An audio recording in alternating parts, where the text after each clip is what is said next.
अस्सलाम वालेकुम वरहमतुल्लाह। काफ़ी दिनों से कुछ लोग सवालात कर रहे हैं स्कूल, कॉलेजेस, यूनिवर्सिटीज़ से ताल्लुक़ रखने वाले और मदारस से ताल्लुक़ रखने वाले जो स्टूडेंट्स हैं कि हमें सबक याद नहीं होता, सबक याद करने में मुश्किल पेश आती है या एग्ज़ाम के वक़्त में सबक हमें भूल जाता है। तो इसके लिए हमारी कुछ रहनुमाई कर दें। तो इसके लिए मैं चंद गुज़ारिशात जो तजर्बे से चीज़ें साबित हुई हैं रिसर्चेस के साथ। एक तो ये कोशिश करें, ये मेरा अपना ज़ाती तजर्बा भी है, साइंसी तहकीकात भी हैं इस पे। ख़ास तौर पे जब इम्तिहान का वक़्त हो, एग्ज़ाम से पहले कम से कम 1 घंटा अपने आप को रिलैक्स कर दें। एग्ज़ाम से पहले अपने आप को थकाएं ना, प्रेशराइज़ ना करें, डिप्रेशन का शिकार ना हो। आता है पेपर या नहीं आता, ख़ुद को फ्री कर दें। उस टाइम में आप रिलैक्स हों, कुरान पाक की तिलावत कर लें, दरूद पाक पढ़ लें, ज़िक्र फ़िक्र कर लें या ख़ुद को ताज़ा हवा में ले जाएं। लेकिन इस फ़िक्र में मुब्तला ना हो कि पता नहीं क्या बनेगा, एग्ज़ाम कैसे होगा। जब आप इस फ़िक्र में मुब्तला होते हैं, डिप्रेशन की वजह से आधी चीज़ें आप भूल जाते हैं। दूसरी बात, कोशिश करें 24 घंटे के अंदर कोई एक वक़्त ऐसा रख लें कि जिसमें आप सजदा करें लंबा, 15 मिनट, 20 मिनट या आधा घंटा या जिस कदर आपको आसानी हो। सजदे में आप कुछ भी, कोई भी तस्बीहात पढ़ सकते हैं। तो जब आप लंबा सजदा करते हैं, एक तो वैसे ही सजदा अल्लाह तबारक व तआला को बड़ा ही पसंद है अपने बंदे का। दूसरा, जब आप सजदा करते हैं तो साइंटिफिकली ये प्रूव्ड है बात, आपके जिस्म का ज़्यादातर खून, उसका फ़्लो आपके दिमाग की तरफ जाता है। बाज़ लोगों को ऑक्सीजन और खून दिमाग में कम पहुंचता है, जिसकी वजह से उनके दिमाग के कुछ हिस्से वो सलाहियत से महरूम रह जाते हैं। तो दिमाग को जब खून पहुंचेगा वो तरोताज़ा हो जाएगा, वो खुल जाएगा और इससे और भी काफ़ी सारे फ़ायदे हैं। बहुत से हमने ये तजर्बा करके देखा है, बहुत से फ़ालज के मरीज़ और जिस्मानी कमज़ोरी का शिकार, ज़हनी कमज़ोरी का शिकार अफराद इस मशक की वजह से, इस एक्सरसाइज की वजह से वो बिल्कुल ठीक हो गए हैं।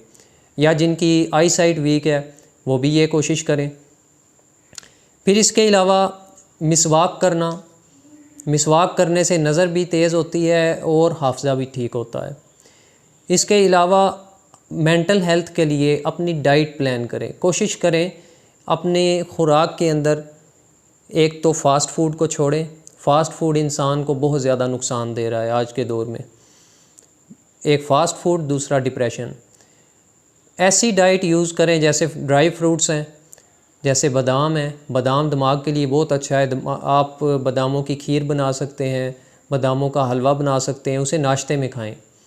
या रात को बादाम भिगो लें और वो छिलका उसका उतार के वो खा लें या उसका शेक बना के पी लें।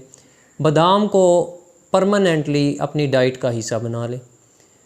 तो एक तो ये डाइट के ऊपर तवज्जो दें। दूसरा, अगर आप हिस्ट्री को स्टडी करें तो आपको जितने भी दुनिया में कामयाब तरीन लोग हैं वो ऐसे मिलेंगे कि जो सहरी के वक़्त उठने वाले हैं।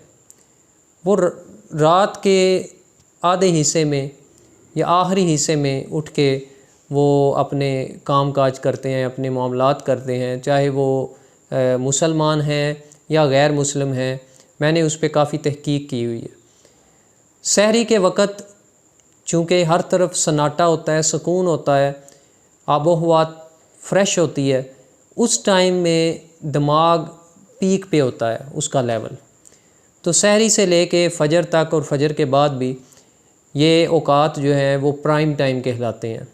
इनमें आप अपना सबक याद करें।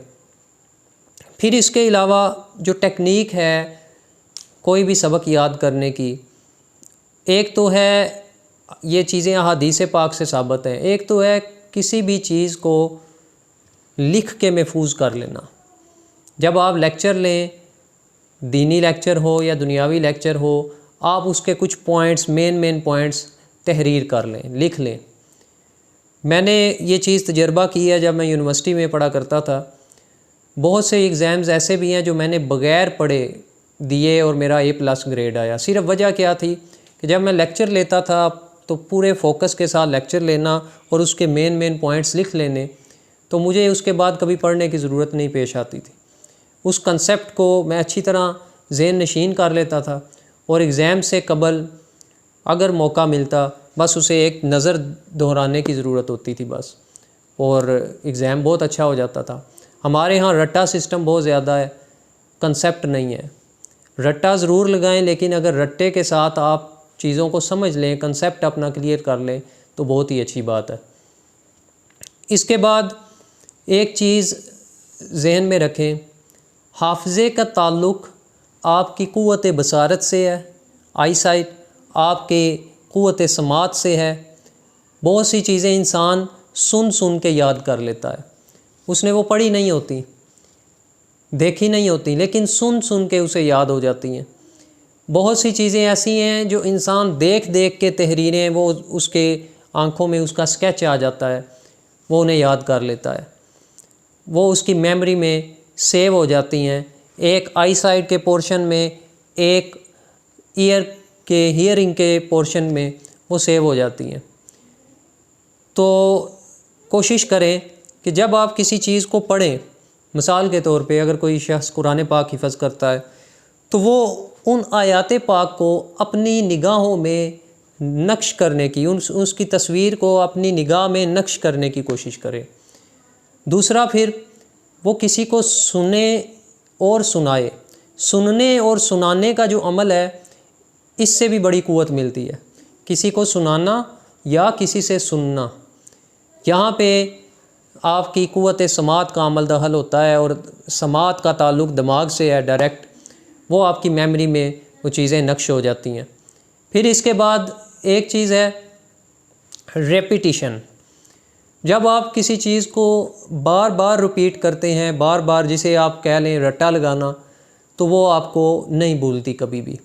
लेकिन रट्टा भी थोड़ी सी अक्लमंदी के साथ लगाएं, वाइजली लगाएं।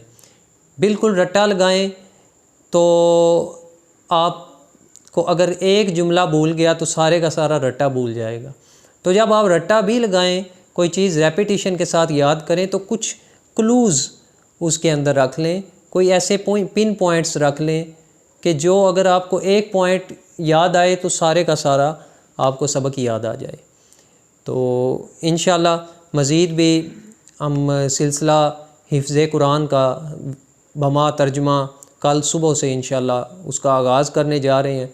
उसमें मज़ीद भी टेक्निक्स बताई जाएंगी कि सबक किस तरह याद किया जा सकता है, उसको किस तरह महफूज रखा जा सकता है। कुरान पाक भी जब हिफ़्ज़ किया जाता है तो उसको याद रखने के लिए बार बार रिपीट किया जाता है।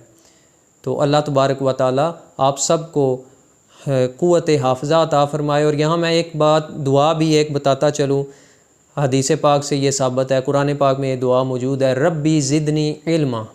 ये दुआ कसरत से पढ़ा करें, हर नमाज के बाद ये दुआ पढ़ा करें, इससे आपका हाफ़िज़ा मज़बूत होता है। अल्लाह तबारक व तआला आपके हाफ़िज़े को क़ुव्वत अता फ़रमाए। वमा अलैना इल्लल बलागुल मुबीन।